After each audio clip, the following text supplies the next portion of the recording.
Assalamualaikum warahmatullahi wabarakatuh. Perkenalkan, saya Rizky Aulia, saya dari kelas 5D PGSD dengan NPM 5019116. Di sini saya akan menjelaskan materi tentang perangkat pembelajaran dalam tugas mata kuliah pembelajaran PPKN SD dengan dosen pengampu Pak Tius Gusti Satria, MPD. Perangkat pembelajaran adalah alat atau perlengkapan untuk melaksanakan proses yang memungkinkan pendidik atau peserta didik melakukan kegiatan pembelajaran. Perangkat pembelajaran menjadi pegangan bagi guru dalam melaksanakan pembelajaran baik di kelas, laboratorium, atau di luar kelas. Perangkat pembelajaran dapat diartikan sebagai alat kelengkapan yang digunakan untuk membantu pembelajaran. Pada penelitian perangkat pembelajaran yang digunakan terdiri dari silabus, RPP, dan LAS. Pembelajaran, indikator pencapaian kompetensi untuk penilaian alokasi waktu dan sumber belajar. Perangkat pembelajaran sangat penting bagi seorang pendidik karena akan berpengaruh terhadap persiapan, proses, dan evaluasi belajar. Perangkat tersebut harus disusun berdasarkan kebutuhan dan mengacu pada silabus atau kurikulum yang berlaku. Penyusunan perangkat pembelajaran bertujuan untuk meningkatkan kualitas pembelajaran. Prosedur penyusunan perangkat pembelajaran meliputi penyusunan silabus atau GBPP, rencana pelaksanaan pembelajaran atau RPP, dan kontrak kuliah. Yang pertama, memahami komponen perangkat pembelajaran. Komponen perangkat pembelajaran pada umumnya terbagi menjadi 6 kategori, yakni silabus, rencana pelaksanaan pembelajaran atau RPP, bahan ajar atau buku ajar, lembar kerja siswa atau LKS, media pembelajaran, dan instrumen penilaian. Adapun penjelasan lebih lanjut mengenai komponen pembelajaran diterangkan sebagai berikut. Yang pertama, silabus. Silabus dapat mengkomunikasi bukan hanya apa yang dilakukan oleh guru untuk membantu siswa dalam memenuhi tujuan pembelajaran, namun juga apa yang akan disampaikan atau dilakukan siswa untuk memenuhi tujuan tersebut. Silabus adalah rancangan pembelajaran yang berisi rencana bahan ajar mata pelajaran tertentu pada jenjang dan kelas tertentu. Sebagai hasil dari seleksi, pengelompokan, pengurutan, dan penyajian materi kurikulum yang dipertimbangkan berdasarkan acuan kegiatan guru dan siswa dalam melaksanakan kegiatan pembelajaran berdasarkan jenjang kelas, karakteristik, pengelompokan, pengurutan, dan penyajian materi kurikulum yang dipertimbangkan berdasarkan ciri dan kebutuhan daerah setempat, sehingga dapat disimpulkan bahwa silabus merupakan acuan kegiatan guru dan siswa melaksanakan kegiatan pembelajaran berdasarkan jenjang kelas, karakteristik, dan daerah masing-masing. Silabus dikembangkan dan disesuaikan berdasarkan potensi daerah, kearifan lokal, daerah asal, serta tidak merubah esensinya dari kurikulum yang ditetapkan. Yang kedua, rencana pelaksanaan pembelajaran atau RPP. Membuat RPP merupakan suatu bentuk seni. Seni membuat RPP memerlukan kreativitas guru guna memenuhi kebutuhan belajar siswa.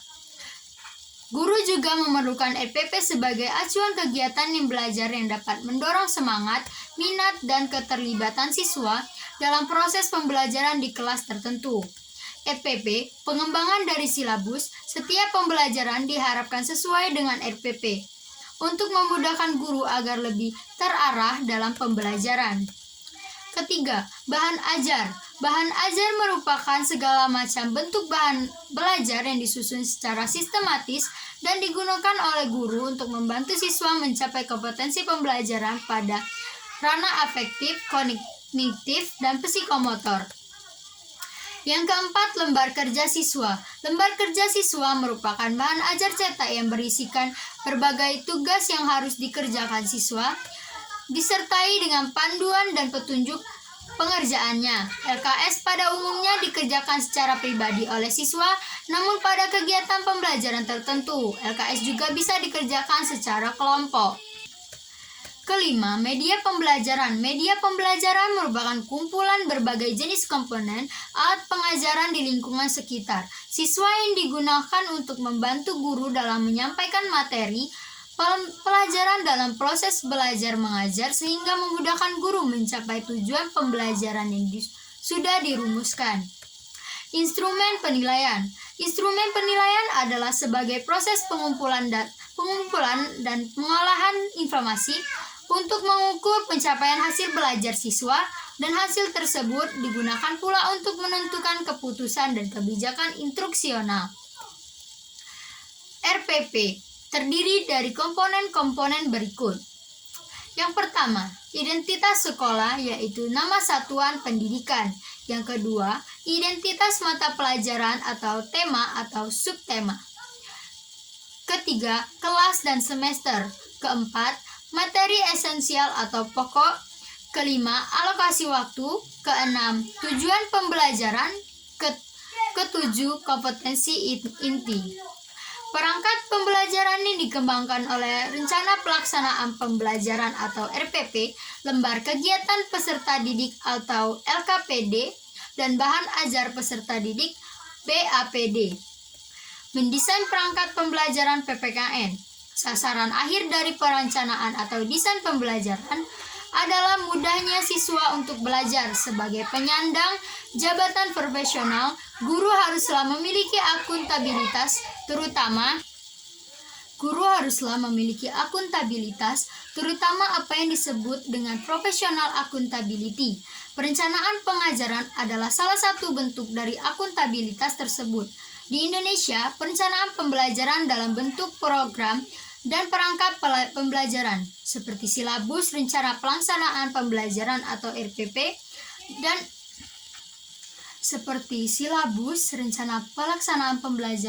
RPP dan perangkat pembelajaran lainnya yang menjadi takaran profesional guru. Untuk menghasilkan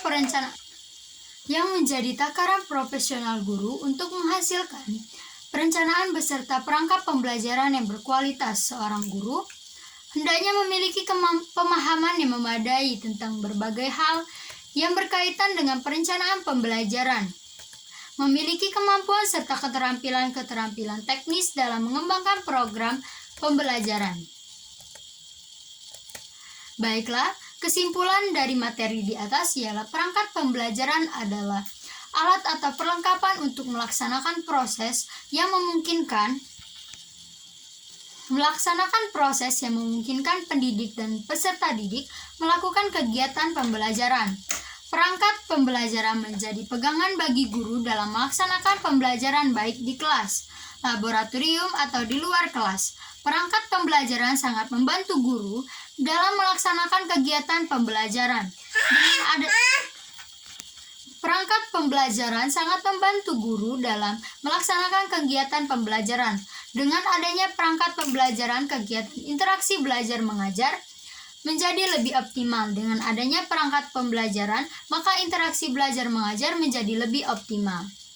Baiklah, itu saja yang bisa saya sampaikan tentang materi perangkat pembelajaran. Lebih kurangnya saya mohon maaf kepada Tuhan, saya mohon ampun. Wabillahi taufiq wal hidayah. Wassalamualaikum warahmatullahi wabarakatuh.